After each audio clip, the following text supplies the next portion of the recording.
भरतपुर में Baseri state highway को जोड़ने वाली सड़क के हालात इतने खराब हैं कि लोगों के आने जाने में दिक्कतों का सामना उन्हें करना पड़ता है। आए दिन लोग दुर्घटनाओं का शिकार होते रहते हैं, लेकिन फिर भी किसी भी जिम्मेदार की नजर इस ओर पड़ती ही नहीं।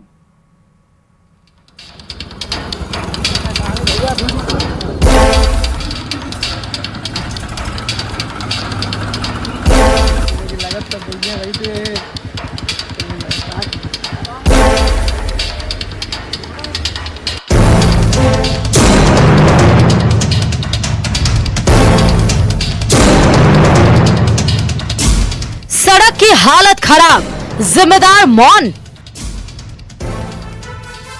गड्ढों में सड़क या सड़क में गड्ढे, जान जोखिम में डालकर सफर को मजबूर।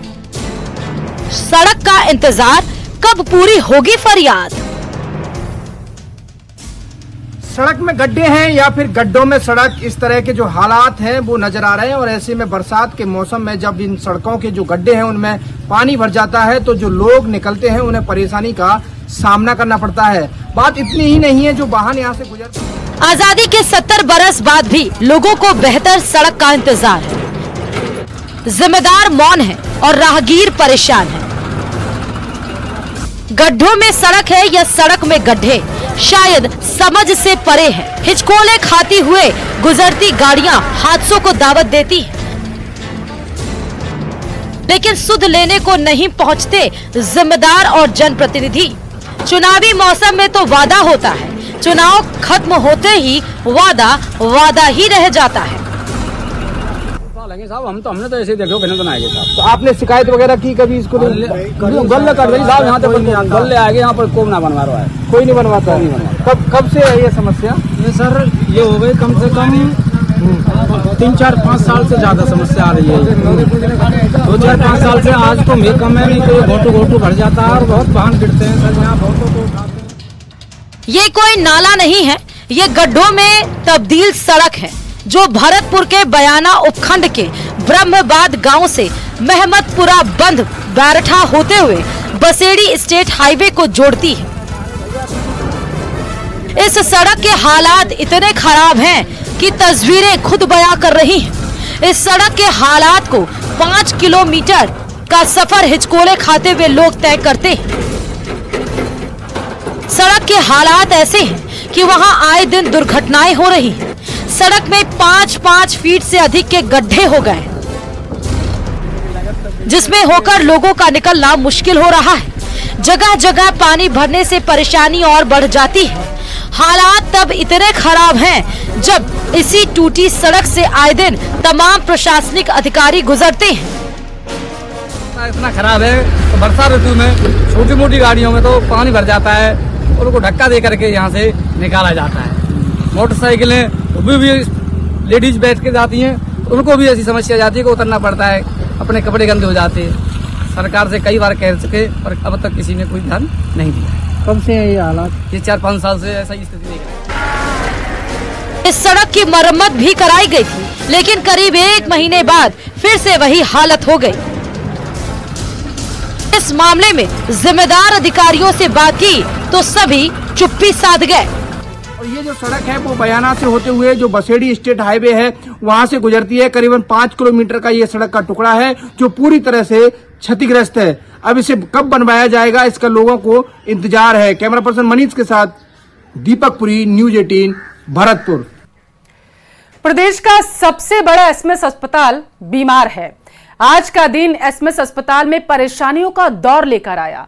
सुबह के वक्त पहले ऑपरेशन थिएटर की फॉल सीलिंग गिर गई, फिर मोर्चरी के एसी में अचानक ही आग लग गई और फिर रही सही कसर जो थी वो बिजली ने पूरी कर दी, जो काफी देर तक नदारद रही है। इस दौरान मरीज परेशान हुए। रिपोर्ट में आप देखिए।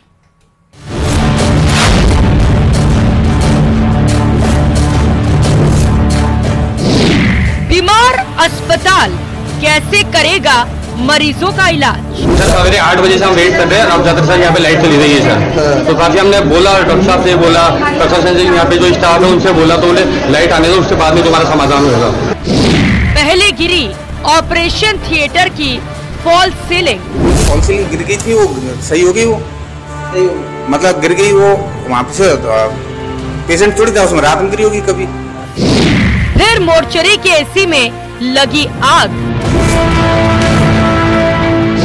इसके बाद एसएमएस अस्पताल की बिजली गुल ने किया बुरा हाल।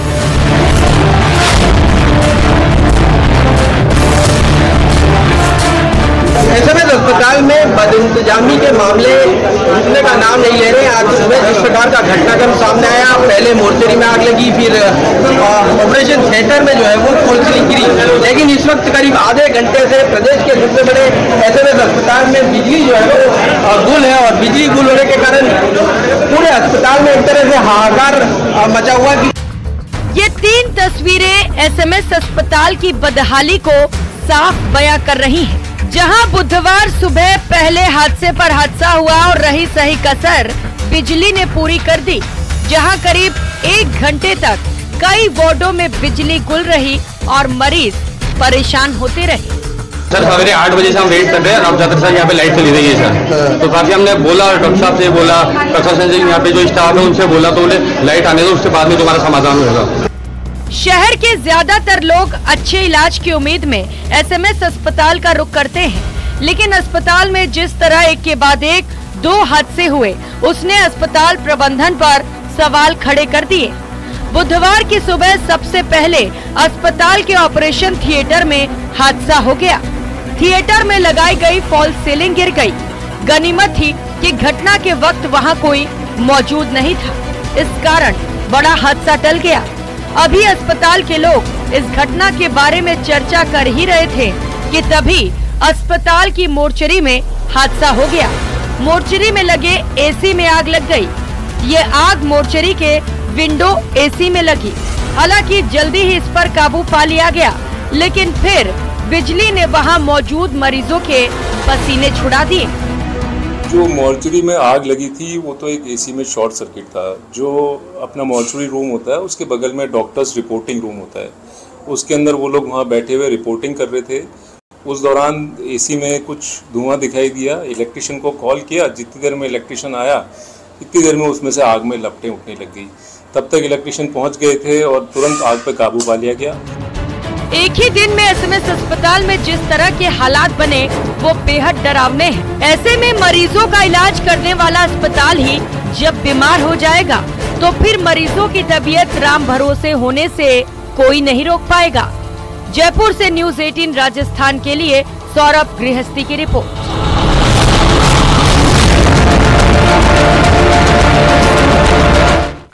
दिल्ली में कोचिंग सेंटर के बेसमेंट में डूबकर हुई छात्रों की मौत के बाद राजस्थान सरकार भी अब अलर्ट हो चुकी है। सीएम भजनलाल शर्मा ने साफ कहा है कि नियमों की अनदेखी करने वाली संस्थाओं, व्यक्तियों के खिलाफ सख्त कार्रवाई की जाएगी। सरकार ने कोचिंग लाइब्रेरी संचालकों को 15 दिन का अल्टीमेटम दिया।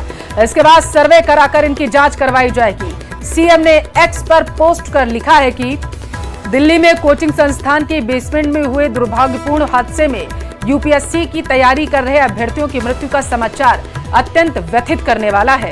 इस प्रकार की घटनाओं की पुनरावृत्ति रोकने के उद्देश्य से हमारी सरकार की ओर से नगरीय क्षेत्रों में जन सुरक्षा सुनिश्चित करने के लिए प्राधिकरणों, न्यासों, नगर निगमों, पार्षदों और पालिकाओं को सख्त कार्यवाही करने के निर्देश दे दिए गए।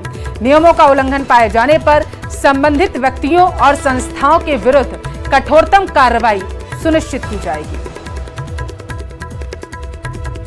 चलिए यहां रुकते हैं, एक छोटे से ब्रेक के लिए जल्द हाजिर होंगे।